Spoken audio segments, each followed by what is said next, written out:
Hey, turn the light on, 'cause I've got no one to show me the way.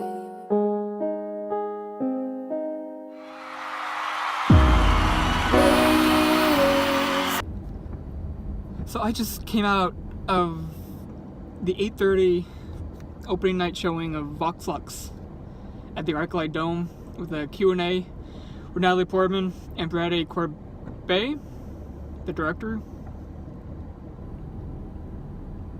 I think I'm in love. Okay, how do I talk about this movie? Well, it's one of a kind. I think I like Black Swan and Jackie a little bit more. It's more digestible. Because this movie is... Okay, so let's talk about it. I will go into specifics, but not spoiling everything, because I feel like right from the get-go, this movie throws you in for a loop. Ow! And from the poster, it makes it look like Natalie Portman is playing this singer slash fashion artist, someone who deals with the media and the clothes and maybe a little bit of the hypocrisy, maybe. But how she gets involved, I don't think anyone saw that coming. Right when we focus on the main character, her name is Celeste.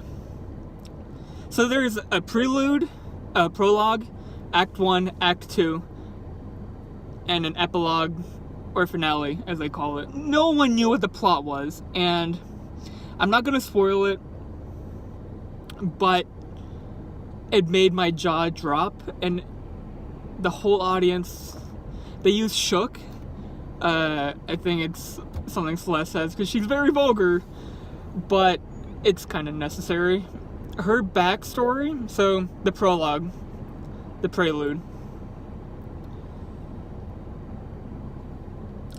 it starts with a bang. That's what all I'll say, and it continues a very realistic tone.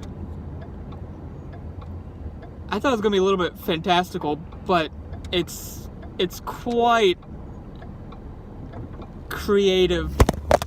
Driving in Hollywood and recording this isn't really the best idea. Is shocking, and a shocking character introduction. Shocking. And then Act 1 continues Celeste and how she gets involved. I won't talk about this because I don't want to talk about how she gets involved, but when she gets involved, she has to deal with the relationships with her sister, with Jude Law, her manager. It was a packed theater, and we were all in awe. Okay, so going to Act 1, complications arise with Celeste is a young... Okay, so she gets involved... I can't say it. I don't even want to. When she gets involved into the music industry, she is 11... It's 2000, 2001, and I think it's definitely teenage years. And she is acting twice her age, and she can't help it. That's all I'll say. There's an incredible sequence where the editing cuts back and forth with her stageness and her reciting a monologue about being in a tunnel that made me cry. People have been trying to take me down for years. But I won't stay down. I will ruin this because I want to talk about this. The main actress plays Natalie Portman's daughter. Celeste plays younger Celeste.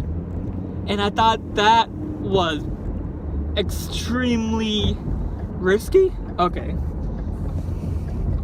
Extremely risky, but worked like a charm. Oscar-winning actress Natalie Portman. Woo!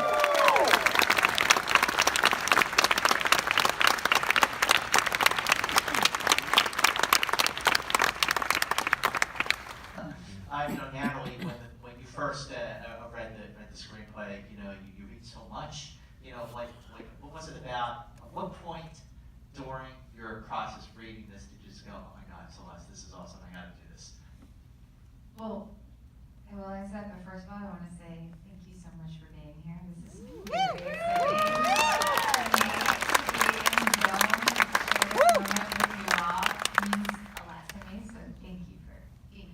Why I'm kind of like speculating it to be like, oh, because it's not, it's a hard movie to watch, and when the subject matter arises from the cold open, you're like, at least in my opinion, I was like, I don't know if I'm necessarily gonna, not even just enjoy it, if I'm gonna like this movie. It's very risky, and it deals with situations publicly. And another incident occurs in Act 2. Now, Act 2 has Natalie Portman, and she's in the epilogue, or the finale. The finale is a concert, which is kind of short. This movie's shot very short, too. But what I want to talk about is Act 2, because that's where the meat of the story is. Adult Celeste talking to young Celeste, and what I loved about it was that it felt like she was talking to herself. I keep feeling like big moments get stolen away from me. Sometimes you just get kicked while you're down. Do you mind if I get a quick picture with you? Mom, I'm worried about you. You're worried about me. Adult Celeste is very charismatically uncharming, to say the least. There is a diner sequence that tells true to her character, but some of the stuff that occurs, like, an interview scene, you're kind of just like, it's not 8th grade awkward, which is still my favorite film of the year, and this is in my top 10, definitely. I like Star is Born, I like Bohemian Rhapsody, but this movie is one of a kind. But Natalie Portman is so convincing and so risky that I don't know how audiences would really react. Mine reacted very well. I mean, she was in attendance, so they kind of had to.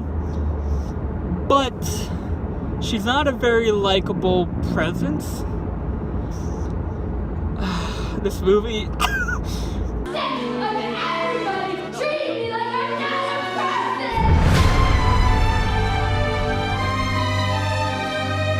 The situation changes, but she doesn't change. And I loved that. What else can I say about this movie? I mean, I loved it. I loved it. A-, high full price, and 8.75 out of 10. It's on a 9. I think Suspiria is a 9. Suspiria is more shock and awe. This is more shock and less awe, if that makes sense. Just go see this. And I'm so lucky to be with you, keeping me from my shadow.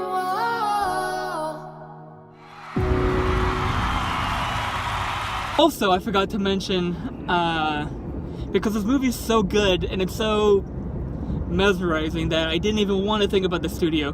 Neon, personally, is the worst studio ever made. Colossal, terrible. Itonia, barely passable. However, this movie... This movie is incredible. Okay, before my phone falls again, I love this movie. Okay.